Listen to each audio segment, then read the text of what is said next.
everyone, my name's Christy. Welcome to my corner. Thank you for joining me today on this Flosstube Friday for Flosstube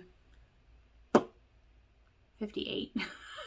I really need to start checking before I start filming and I just don't, but I'm not going to worry about that. I think it's Flosstube 58. If it's not, the correct number will be in the title of this video, so you already know which Flosstube it is. This is my normal fortnightly Flosstube update, so thanks for joining me. I have quite a bit to talk about. I have a fully finished object, which I was not expecting, but I got inspired. I have a couple of whips, one of which is a new start, and I have a fun vintage haul that I want to show you. I've been kind of obsessed with vintage sewing paraphernalia. So I will talk about all of that today. I also have a book update, and yeah, that's, oh, and lots of plans. I have lots of plans. So before we get to all of that, I want to welcome my new subscribers. Thanks so much for joining me on my artistic and crafty adventures. And welcome to everyone who's been hanging out with me for however long you've been with me. It's been great to get to know you in the comments here on YouTube and also on Instagram. And if you're not following me on Instagram, you can find me at Dr_Christy. I'll put that right here. And that's where I post kind of daily pictures of stitchy things that I'm doing and my life and my dog and stuff like that. So if you're interested in seeing what I'm doing during the week that I find interesting, then please, check out my Instagram. This is a channel about embroidery and cross stitch and other textile crafts and baking and history and the history of all of those things. So if you are interested in any of that and are not subscribed, I'd love to have you subscribe and stick around. Yeah, lots of interesting stuff has happened in the last 2 weeks. I think I'm going to do kind of just a quick life update, nothing really exciting. As those of you who've been with me for a while know, we kind of have been having lots of home saga situations, and the last 2 weeks are no different. So since mid-July, we have had some kind of a home something every week. I mean, we're talking like Friday, Saturday, or Sunday, something breaks or goes wrong. So last weekend, 2 weeks ago, so basically 2 days after I filmed my last Flosstube, we ended up with a leak in our roof. Like, water was pouring into my office, essentially. And what we discovered is that we were missing shingles. So I don't know if you remember, those of you who were with me back in September, when I got back from getting married in early September, we didn't have air conditioning. That was like our 10 weeks without air conditioning in Mississippi in the summer. It was horrific. But so I had bought kind of those damp rid buckets to just kind of get rid of some of the moisture and hopefully prevent mold and mildew and stuff like that. And they actually worked really well, except for in my office. In my office, one of them busted and leaked on the carpet, and I had to throw away some embroideries. That is the exact same place where this leak happened. That bucket was where this leak was. So I think that the bucket didn't bust. I think that there was a leak. That was right after that Hurricane Ida came through. So I think Hurricane Ida ripped shingles off our roof, dripped in, but it was dripping down along the air conditioning vent, which is in our ceiling. And so it didn't discolor the ceiling at all. So we didn't realize there was a leak. Anyway, that got fixed like right away. I mean, it got fixed so quickly. Like, I called Monday morning and it was fixed by Monday afternoon that I honestly almost thought it was a scam. Like, I thought that we were getting scammed by the roofing company. But it's fixed, and it rained again later on in the week or something like that, and it didn't leak. So that was a relief. So that was the event of the last 2 weeks. We didn't really have anything happen last weekend, which, thank goodness, knock on wood. Do I have any wood? Knocking on wood. There's no other wood around here. Nothing else happened. So that's really good. I'm glad about that. So that's kind of like my home news. And then I've been actually kind of social lately, which has been really fun. I've been doing small vaccinated parties. So I went to a birthday party last weekend and I posted about it on Instagram, and it was 90s themed. And I'm 41, so I graduated high school in 1997 and I went to college. But most of my friends around here are about 10, some of them 15 years younger than me. So Rich and I are the oldest couple, I think, of our friend group. So none of the other ones really like grew up in the 90s. Like, they were born in the 90s and they were in their single digit years in the 90s, but didn't really remember much. So needless to say, I was like schooling them in what actually happened in the 90s and what the 90s were like. And it was fun. Essentially, it was just like, what did I do in college and high school in the 90s? It was fun. It was really fun. And then the reason why I'm doing a life update first is because it kind of goes into my fully finished object. We're hanging out with our neighbors across the street outside tonight. And then tomorrow, I'm going to another birthday party. So the person who hosted the birthday party, the 90s birthday party, is having a birthday party tomorrow, which is Saturday night. And it is deviled egg themed. So I live in the South and they love their deviled eggs. And so essentially everyone just has to bring their deviled egg recipe with them. So I was trying, this is an unexpected party. I didn't know it was happening until like Tuesday. And so I needed to come up with some kind of a gift. So this is where my fully finished object comes in. I stitched her a deviled egg. I got this idea yesterday as I was walking the dog. I get all my best ideas when I'm walking the dog because I don't like listen to music or anything. I just come up with ideas. So like almost all my ideas come from when I'm walking the dog. So I decided I was going to stitch a little deviled egg for her. And I was going to, so I chose this fabric and I started stitching. And then I'm like, oh, this would be an amazing brooch. And it would be an amazing brooch, but not on this fabric. So part of the problem is that you can kind of, I don't know if you can see completely, but you can kind of see the fabric through the white. And when it's on the fabric, that's okay. But for a brooch, you actually like cut around it, right? You don't, or you mount it around a form to make the brooch. And it would be very obvious that there was some kind of a blue fabric underneath, and I didn't want that. So it's just a little thing she can hang in her apartment. She's got a new apartment. She can hang it in her apartment, and that's my fully finished object, which is an embroidered deviled egg. For those of you who don't know what a deviled egg is, it's essentially a hard-boiled egg where the yolk is scooped out and is mixed with things. So my recipe, it mixes with mayonnaise, mustard, salt, and pepper. My friend who's hosting is going to be dyeing hers with beetroot and is going to be doing a pimento, which is kind of a little spicy pepper, a pimento deviled egg. I don't know what else is going to be there, except I do know there's going to be an embroidered deviled egg at the party. That's my fully finished object. I don't have another finished object than that. That's all I have. And so let's talk about whips. I do have failures. I'll talk about my failures at the end, I think. I posted this on Instagram. And in fact, I posted several pictures of this on Instagram. And I also posted this in a community post. So apparently, I can post community posts on YouTube now. And Hannah Dowling, if you don't watch her, she has a Flosstube, I'll link her down below, commented on my first ever community post and said that they changed it to 500 subscribers. So that's super exciting. And that means that I can do polls and stuff. And I can like send messages to everybody, even if I don't have a video. I'm really excited about this. And the piece that I posted is my floral. And this is a stitch for my friend Ashley's daughter. Her name is Eden. And she was born extremely prematurely back in March or April. I don't remember which one. I told her I would embroider her a little E, and so this is the E that I'm embroidering. And this is mostly done in fancy floss. I wanted it kind of variegated because the flowers themselves are actually quite simple, but I wanted to have some nice variegation in those flowers in ways that just a straight DMC couldn't do. So I have mostly color and cottons, and then I have just white Blanc DMC because I have it on a cone and I got to use that. Let me tell you, I have like a cone of it. So I'm using Kris Kringle for the dark pink. And then this is, oh, these are all color and cotton, I'm pretty sure. And then this is Cherry Blossom for the light pink. Chartreuse for the light green. Mistletoe for the dark green. And Old Moss for the gray. And I just think they look beautiful together. That makes me really happy. And I think that, well, I already know that she'll love it because I sent it to her. So this is what that looks like. And I'm gonna configure this once all the rest of it is stitched, and put another flower there instead of like the weird leaf loop thing.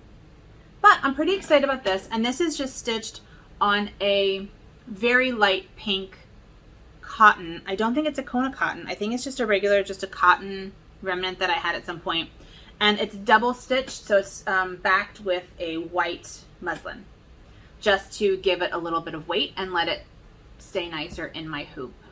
And as I mentioned 2 weeks ago, I think I mentioned it 2 weeks ago, I'm really focusing on my embroidery for the rest of the year, just because I've been feeling like I've lost my mojo, and stitching this has made me really happy, and stitching this, like just being able to like say, I'm going to do this thing and then do it, has made me feel really happy. This deviled egg helped me get my mojo back. As a deviled egg would, obs. Anyway, my E floral for Eden. Like the garden of. She's so sweet. She's so small and tiny. She's so adorable. I get sent pics. I haven't seen my friend in like probably 2 years. We used to meet for lunch every week and do planning together, like our happy planner, and put stickers in and stuff like that. And then COVID hit, and we tried keeping it up on Zoom, but then she had a newborn. So now we just kind of text back and forth regularly and send each other pictures of our planner and send little gifts and stuff. So that is that. Oh, I forgot to mention, I even had these out. The deviled egg is done in woolen for the actual egg, bumblebee for the yolk, and the paprika is mulberry. So that's for this. And this again is also just on a navy and white polka dot cotton that I got as a remnant that I love. I'm almost out of. I have used this for all sorts of things. I'll show you the other thing I've used it for that I really love. I used it for this winter scene. I love this winter scene. I love this winter scene so much that I actually have stitched it twice. So I stitched it in yellow, pink, and blue colorway. This was actually inspired by a shawl that Shiloh X-Stitch MD knit like a year ago, but the colors were just like this, and so I'm like, I'm just gonna do, because it like it felt like a winter scene, so I'm like, I'm just gonna do a winter scene with these neat colors. Anyway, that's a digression, but it's a stitchy digression, so that's good. The other whip that I have is the one that I always have, and it is my temperature pattern that I designed. Ooh. I have been losing my needles because I keep my needles just like attached to the backs right here of my needle minders, and I lost one and I don't know where it is. It like flung off of this. It like bounced off of this and like flung behind me. I'm hoping it's just like in the chair and lost, and not like in my dog's bed or like in the blanket that I use to cuddle up, right? Anyway, regardless, back to this.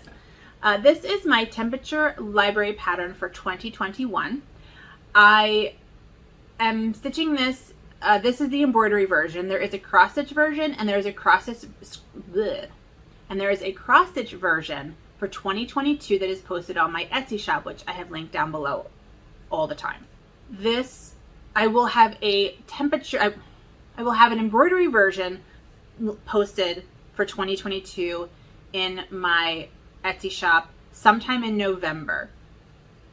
This one is being stitched all in satin stitch, and my goal was to help me get better at my satin stitches. And looking at my floral E, I think it has worked, and that makes me really, really happy. But next year, my plan is to do every book in a different stitch.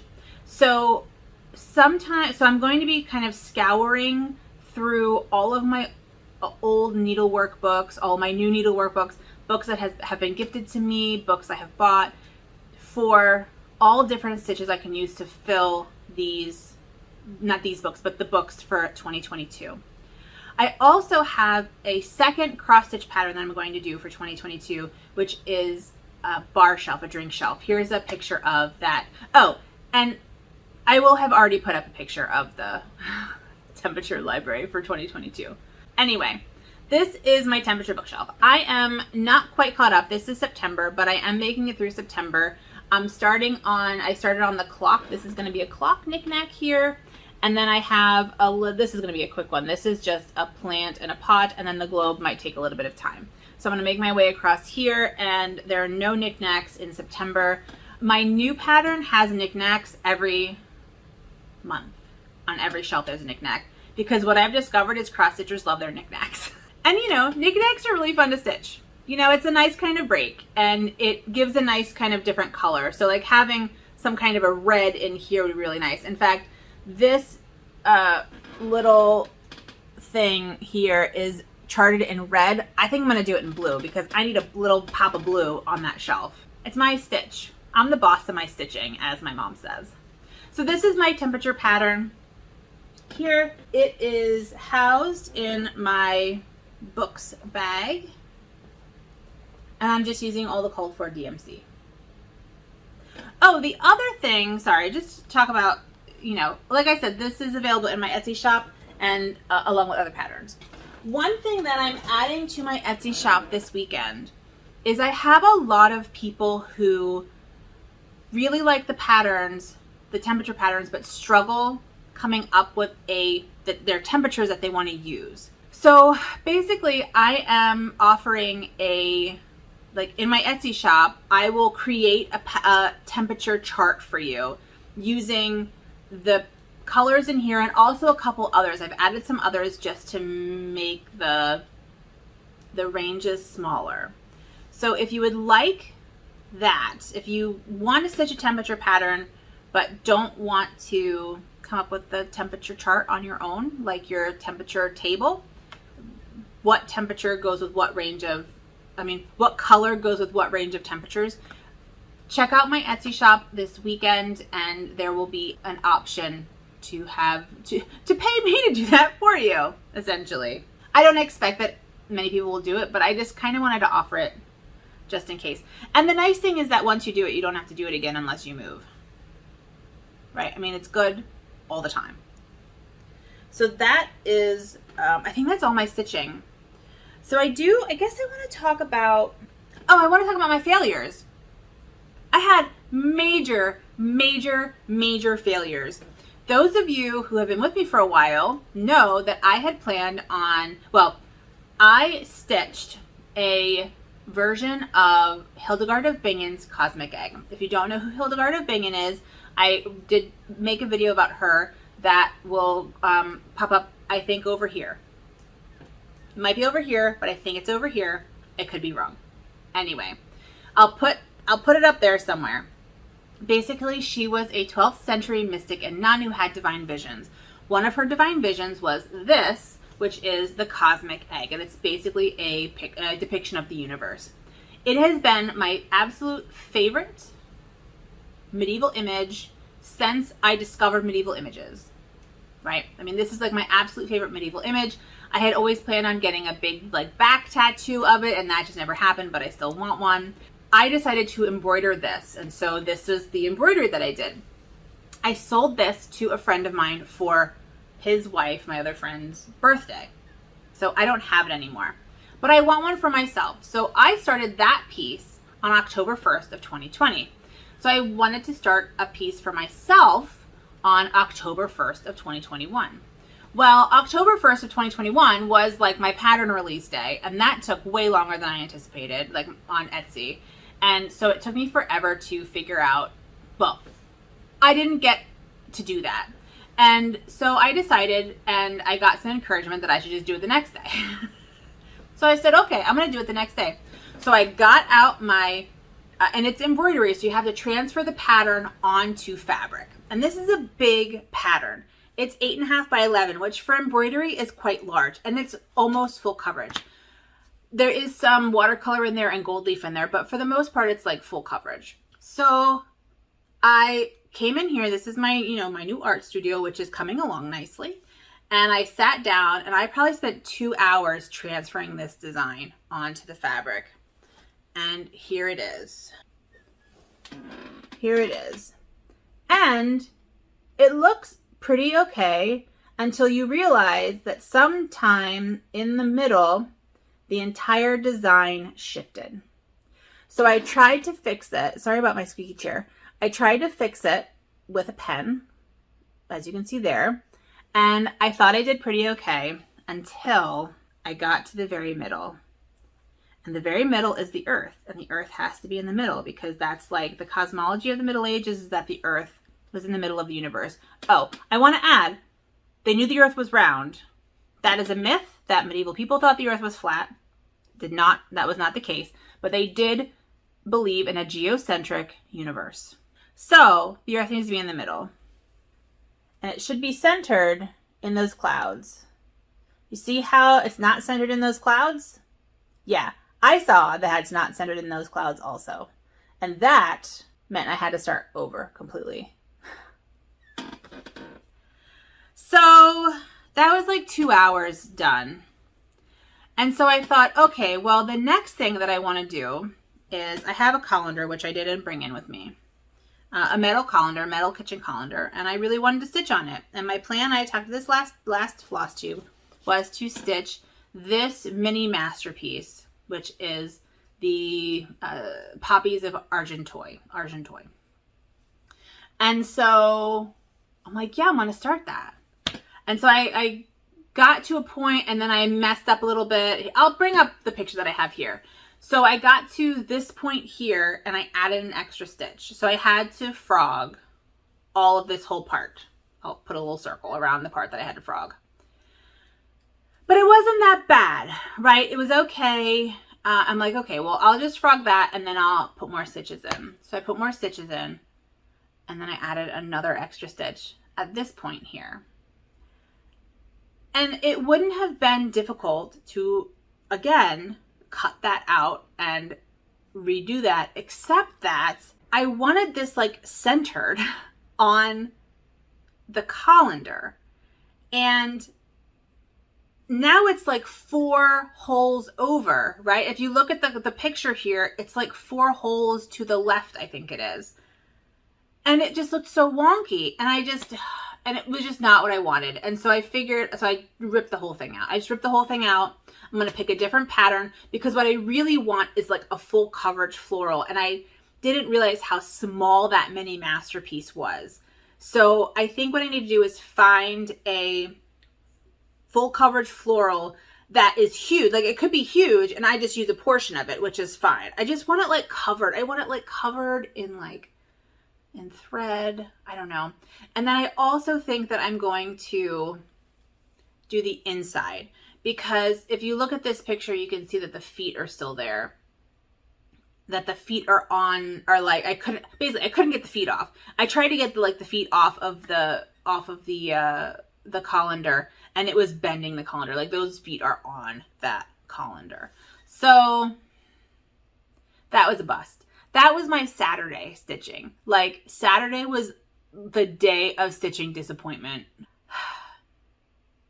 So what I decided to do is I am digitally reproducing the line drawing for Hildegard in my pattern program. That way I have it. I will print out a PNG of that and I will borrow my friend's Cricut.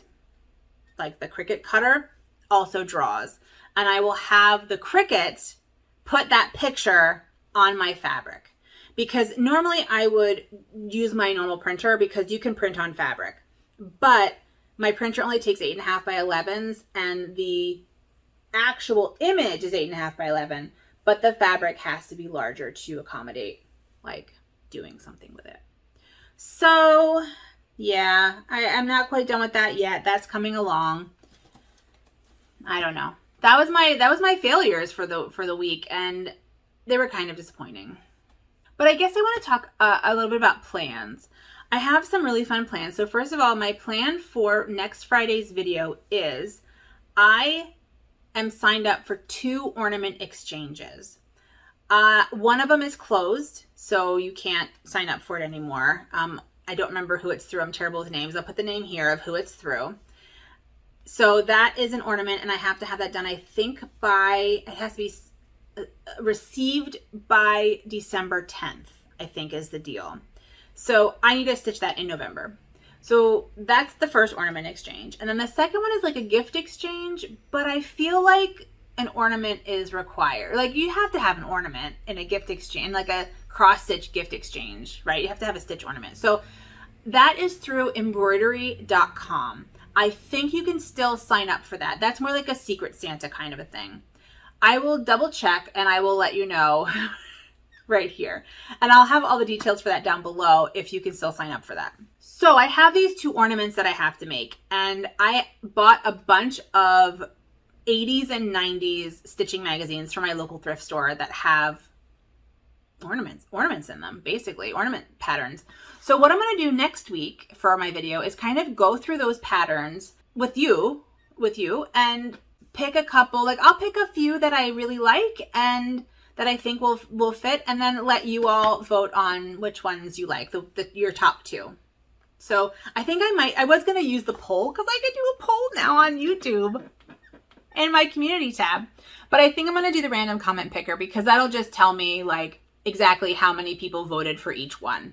And each one will have like a keyword, essentially, is what I'll do. So that's my plan for next week's video. So stay tuned for that so you can kind of go through retro cross stitch magazines with me and also tell me what to stitch. That sounds like fun, right? I think so. The other thing I want to do is I found my Bee and Bear. It was, you know, I'm not moving my house, but I'm moving my stuff out of my office into my workspace here, my art studio here. And it's kind of got into a pile, but I want to do something with this. I want to figure out how I'm going to frame this. And if it's not fully finished, at least get the stuff to fully finish it. So I want to do that. And speaking of this, thank you all for your love of my medieval bestiaries video that I posted last week. If you haven't seen it, I just talk about medieval bestiaries, which is medieval books of animals with the kind of allegorical meaning. I'll post a link to that wherever that may be, up here or here. I got a lot of really great comments. I haven't had the chance to comment on them. It's been a very busy week, which I'll talk about kind of at the end when I talk about work, essentially. So that's another plan. And my final plan is that I realized that this is like mostly framed. I mean, or mostly fully finished, but not fully finished. So I think what I need to do is fully finish this, which is my Sea Monster sampler. And if you want to stitch this, it's available in my Etsy shop, which is linked down below. And, you know, get it up on the wall so people can see it if they want to see it, right? I don't know, put it somewhere up here. Because I love this. And it kind of matches my room. It's not quite right. Not quite right, but it's close enough. I want to do that. Or at least get the frame for it and stuff like that. I'm not kind of pressuring myself to get anything done, that's for sure. Other than that, I don't have any plans. But the Sea Monster sampler leads me into, I think, my haul. So I have been a lot obsessed with vintage sewing stuff and going to thrift stores and antique stores for the past 2 weeks. Like, obsessed. Well, probably 3 or 4 weeks now at this point. I talked about it a bit in my last Flosstube. It has just continued and gotten worse. And I have really fun, like, big plans that I'm not really going to talk about in this video, but I will let you know when they kind of come to fruition. But I went to my local thrift store, which is where I got those stitching magazines. And I just like looking in the fabric section, you know, the rug section. I'm looking for a rug for in here, so I thought I'd check out the rugs. And I found this tube of fabric. This is just like curtain fabric. It's very kind of beige and French and really gorgeous. It'll look great in my office. I've been looking for curtains that look nice in my office, which is more primitive colors, right? Like prim colors. Right now it has really dark, like light blocking, like complete black light. What are they called? Blackening curtains.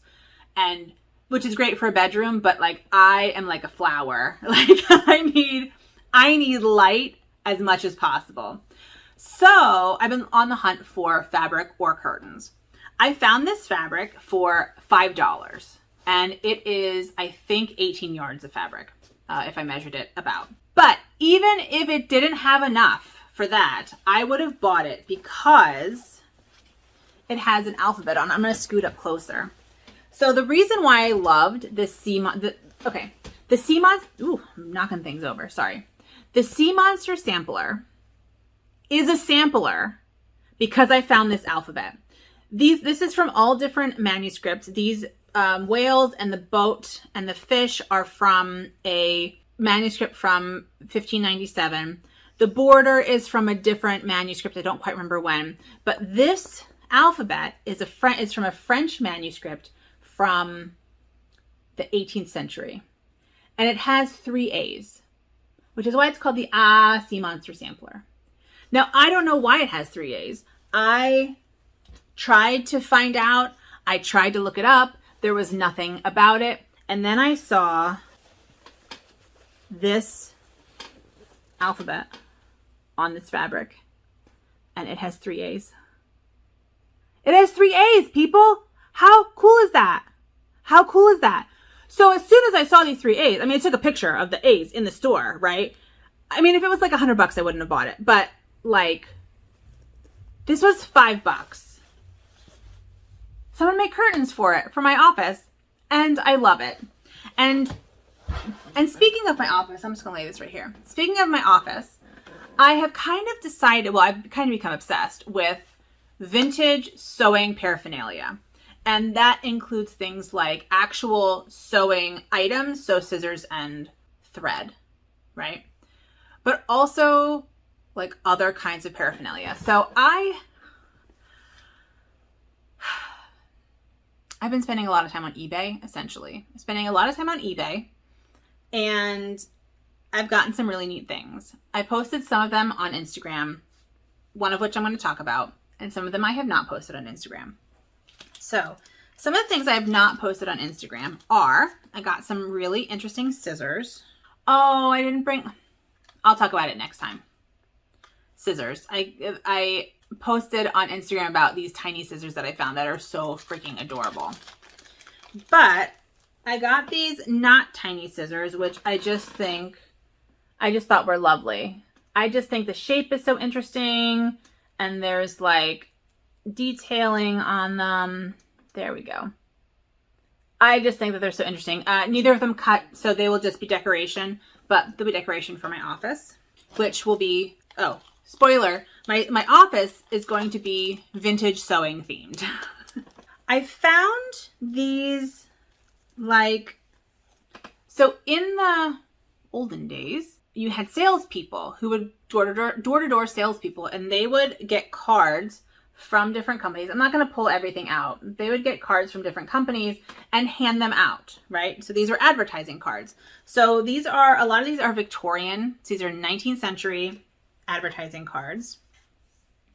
Here's one that I just got for Corticelli silk, which is part of what started this whole obsession. But I kind of love that. I have some kind of gold. This is kind of not quite gold leaf, but like gold shiny. Also Corticelli. Corticelli had the best ones. And then I have 2 more that are gold. So we have a little floral and then another little floral. So they all go together. My initial plan for these was that I would stitch them. Like I would, you know, stitch parts of this. Stitch in like the flat, like the window or along here. But once I started getting them and I thought how pretty they were, I decided that I'm just going to frame them as kind of a unit and put them together. I don't know if they're going to be in individual frames or if they're all going to be in the same frame, but I'm going to frame them. Then, oh, I don't have it here. I don't know where it went. Those of you who follow me on Instagram, be concerned that I don't know where it went. It's got to be somewhere. Well, I ordered this one. I mean, it's like a castle. I love it. It's amazing. So I ordered this one. And I open up the package. And this terrifying card is staring back at me. I'm like, I don't know what this is, but I did not order this card. Like, I ordered a bunch of these cards at the same time. So there was a chance that I might not remember exactly what one of the cards looked like. I knew I did not order that card. And so when that card showed up, and I was like, what is this terrifying, creepy baby? Terrifying, creepy baby. I posted it on Instagram. My friend Vanessa was like, that is terrifying, and why is it floating? And what is this seance thing it's doing with these dominoes? And I'm like, I don't know, I didn't notice. Anyway, there was no invoice in the package. So luckily I figured out who it was by where it came from and messaged them and was like, I do not want this card. Like, this is not the card I ordered. I do not want this card. He sent me the right card right away, and he said you could keep the baby card. And I'm like, I don't want to keep the baby card. So there's going to be a creepy baby card giveaway once I can find it. I'm afraid that it's now disappeared. It is planning on murdering me. It is spooky season after all. So those are the cards that I got. I also got some vintage Corticelli, because I'm obsessed with Corticelli, silk ads that I want to frame. So they basically look like this. They're like advertisements that I think will look beautiful in a frame. I got 3 of them. There are 2 in here. The other one looks similar to this, and then this one is colorized. So these are, I believe, from the 20s. Yeah, so this one here, for example, is from 1920. It's in amazing shape, and it's going in a frame, and it's hanging on my wall in my vintage stitching themed room. And I'm keeping them in the box that 2 of them came in. Now, one obsession that's a holdover from 2 weeks ago is my vintage sewing kits. And I posted this on Instagram. And I kind of want to talk about it. So I got this beautiful vintage sewing kit, and I don't know when it's from. It is Belding Corticelli. It is Belding Corticelli, which it says right here on the metal. It comes with scissors, and it's essentially unused. It's gorgeous. Okay. Now, I assumed because Corticelli made silks that it was silks. And it's actually quite difficult to find information about Belding Corticelli. This company merged and separated multiple times. So it's like, at one point it was Belding Corticelli Hemingway. And if you look them up online, some places say that the company closed in like 1932. But when you go to the Belding brothers, who was a Michigan silk manufacturer who combined with Corticelli, which was a Massachusetts silk manufacturer, it says, if you go to their like library website, because companies have archives, if you go to their library website, it says that they merged with Corticelli in 1932. And then I found in the New York Times an article from 1948 saying that Corticelli had figured out how to do a like non-twisted nylon thread. So I get this, okay? And I did not pay a lot of money for this, and no one else was bidding on this. So at first I thought I got a really good deal, and then I'm like, well, maybe they know something I don't know. Maybe, and I thought this was silk, and then I'm like, well, maybe it's actually nylon, right? So I did a burn test, and I didn't know what the hell I was doing because I had never actually seen a burn test. I just kind of like read about one and like tried to do it. And then I'm like, well, it must just be nylon, because why would I have gotten it so cheap? So then I actually watched a video about a video of a thread burn test. So basically what this is different types of fibers react to fire differently, right? Nylon is a plastic, and so it melts and turns into like a little ball at the end. Silk is a natural fiber, and so it burns. So I'm going to post a link to the video that I saw down below, and it was really, really helpful. So if you ever have any antique threads or threads or you don't know what they're made out of, check out that video. It was really helpful. Anyway, I did a second burn test, And I'm pretty sure this is actually silk, which astonishes me with how much I paid for it. And it came with the scissors like included and this really pretty box. Anyway, I bought a bunch of these different boxes of, essentially they are travel sewing cases, sewing kits. And yeah, so that was my one that I showed on Instagram. That is kind of the joy of my collection at the moment. I am new to this collection, but I have a pretty good collection at the moment. I have no chill. I have no chill. And that takes me to the next way in which I have no chill is I've also been thinking about wooden spools. These are vintage wooden spools of thread. These are just cotton. And I have some ideas for what I want to do with these.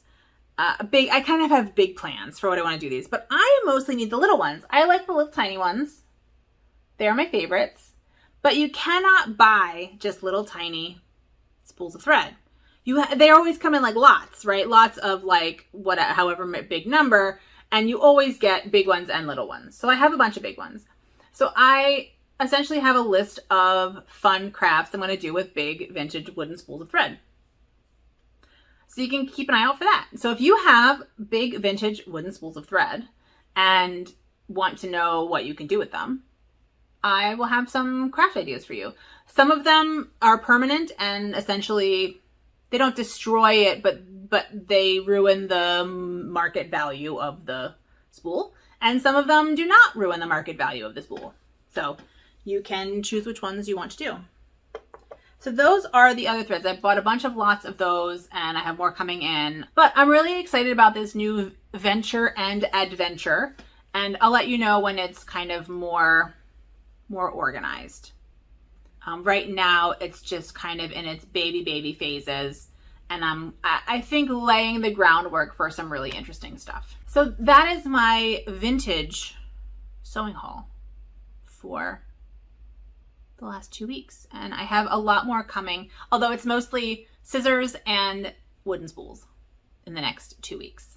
But I'll show you some of them anyway when I get them.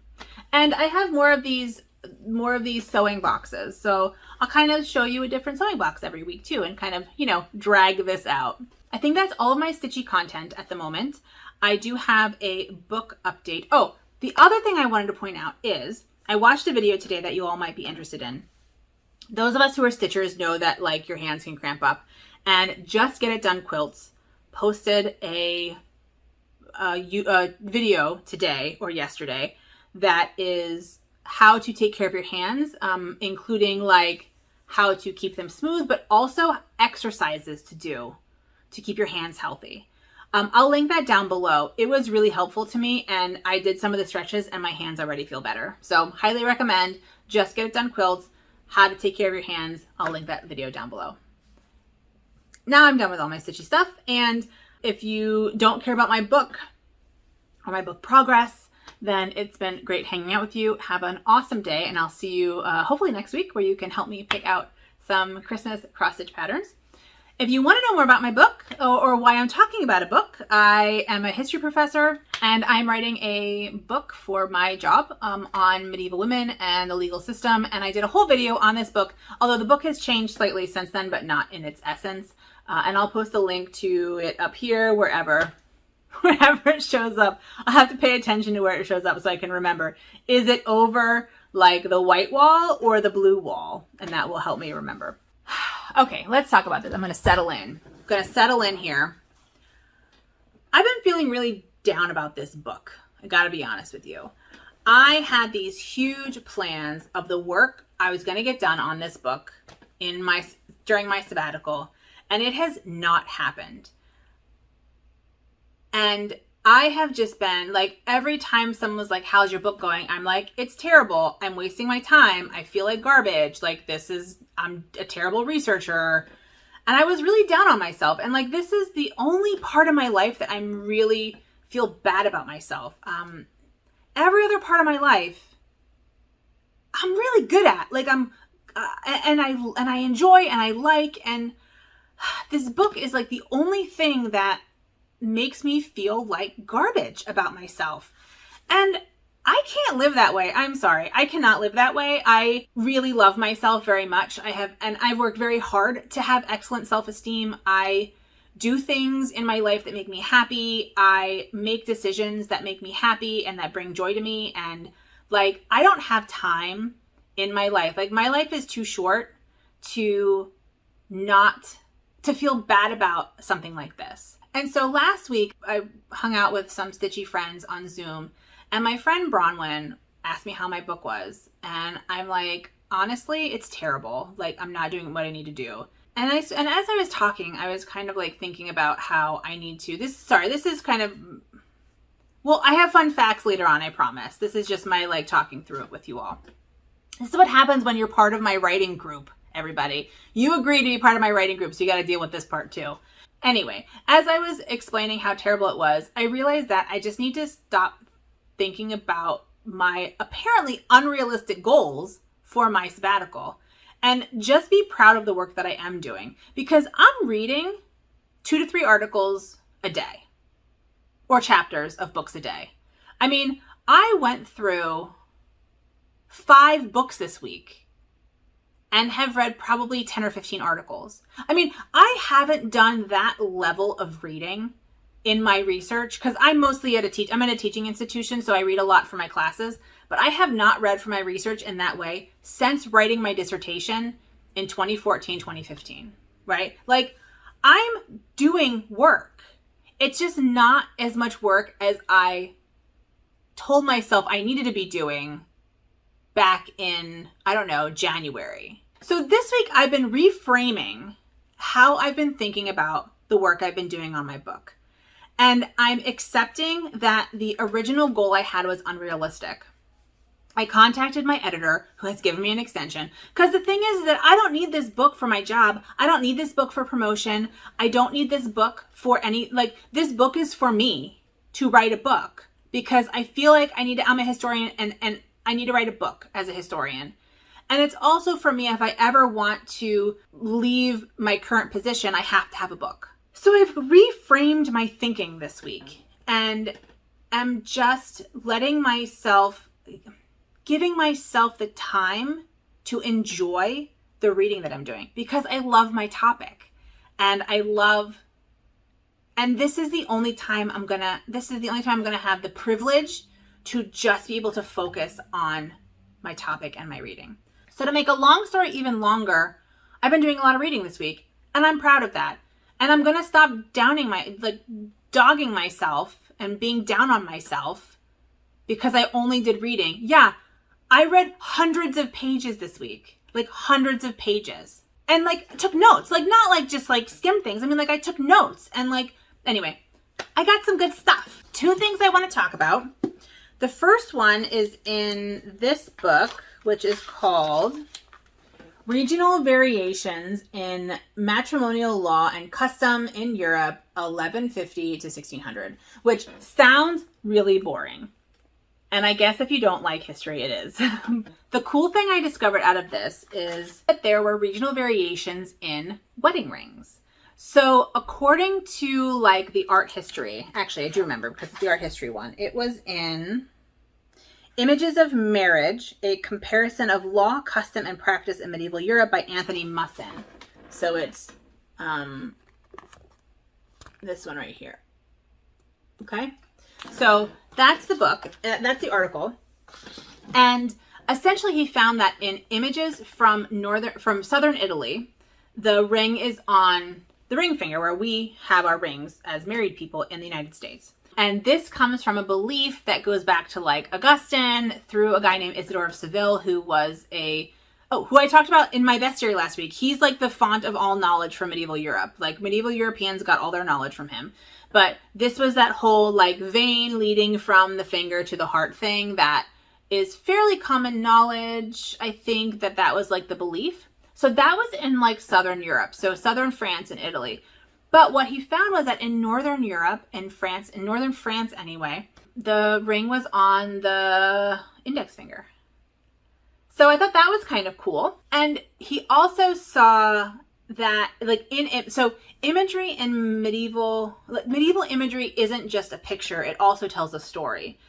And so there's a lot of meaning in especially like hand gestures and facial expressions. That's why if you look at a lot of medieval imagery, the hands are very large, like huge compared to, like foam finger huge compared to the bodies. And so what he found out was that in pictures of marriages where you have a man and a woman grasping hands, right hand to right hand, that was a licit legal marriage that was in accordance with canon law. But if you had a right hand clasping a left hand, that meant that it was a clandestine marriage. And clandestine marriages weren't, I mean, they were still marriages, but you'd be fined and you could have to do penance, that kind of a thing. I might do a video about kind of the history of medieval marriage at another time, just to give, I don't remember what I said in the book talk anymore, so maybe I'll go look at that first. But essentially you could make a marriage that was clandestine and like illegal, and so you'd be fined and perhaps imprisoned, perhaps, you know, punished in some way, but it was still, you were still married, so it didn't like stop the marriage, it just like you got in trouble for doing it wrong, essentially. So a left hand right hand clasp indicated a clandestine marriage, which I thought was very interesting. And you know, it makes you think. I'm not an art historian, although if you watch the Rainy Day Stitcher, she's on a Flosstube, she is an art historian, and she's a medieval art historian, so she might have more to say about this, and I would love to know what you have to say about this. But I thought that was really, really interesting. The other thing I wanted to talk about is I have now all of a sudden been seeing all these ads for a movie called The Last Duel. And it's like Matt Damon and Minnie Driver's son, whose name I can't remember, and some other people who I don't know because I don't watch movies. And it is called The Last Duel, and it is a dramatization of the last trial by combat, I think, in medieval France. And essentially it was an abduction and rape case. I am not going to see the movie. I avoid I don't like movies very much anyway. I tend to prefer shorter. Movies are too long for me. I just don't have that kind of attention span. I don't get excited about movies. I'm not going to go see it. I also rarely go watch medieval movies that are, I don't know, trying to be realistic. So I may, like, for example, go see The Green Knight, which is a Gawain and the Green Knight, which is fiction. I can handle fiction. But this is supposed to be fact, and I doubt that it is. And I always get disappointed. So I'm not going to go see it. But if you want to learn more about it, it's based on, I think, this book called Last Duel, which I had to read in a grad school class of some kind. And it's the true story of crime, scandal, and trial by combat in medieval France by Eric Jaeger, or Jaeger. I'm assuming it's Jaeger. But this is in paperback, and it's an easy read. It's a public history. It's not an academic book. It's a popular history book. But there are some notes in the back. So if you want to learn more about the history, there are some notes to give you more about the history. I honestly read it probably 15 years ago. I don't remember what it says. I may have to read it again. But if you're interested, if you go see The Last Duel, pick up this book and see how it compares. There have been some op-eds in the medieval history community about it that are not super impressed. But if you don't care about that, it'll probably be a good movie to watch and fun. And then you can kind of judge it. You can judge it yourself. Last Duel. And I think that is all that I wanted to talk about today. And that is plenty. I want to thank you all for joining me. Thank you for sticking around and listening to my, I don't know, kind of discovery, my self-discovery when it comes to writing and research. I'm hoping that will help me be more positive about my work. And thinking about it as kind of a privilege will actually make me not procrastinate as much, I think. When it was like I was failing all the time, it made me feel bad, right? And so I didn't want to do it. But this week I've been really interested in what I was reading. And what I've also done is I thought I was done. I'm not done apparently. But what I have done is I'm already set up for my next day's reading the day before. So I will like pull what I'm reading the next day. Because once I get started, I'm going, right? I'm reading and taking notes and that kind of thinking and, you know, analyzing and that kind of a thing. But it's hard to start. So once I have started, I'm good to go. Anyway, thank you for listening to my exploration of my feelings around writing. I appreciate it very much. I hope you enjoyed seeing my vintage finds. I'll show you more vintage finds as they come in. I also got a big old bag of buttons today, which is kind of fun. That goes along with what I'm planning, with my plans. Thanks for just, you know, hanging out with me. Thanks for hanging out with me. I appreciate you very much. But I'm going to let it go because I've now been talking for a long time. This is a long video for me. I hope you have a wonderful week. And with all that being said, please take good care of yourselves and have a good one. Bye.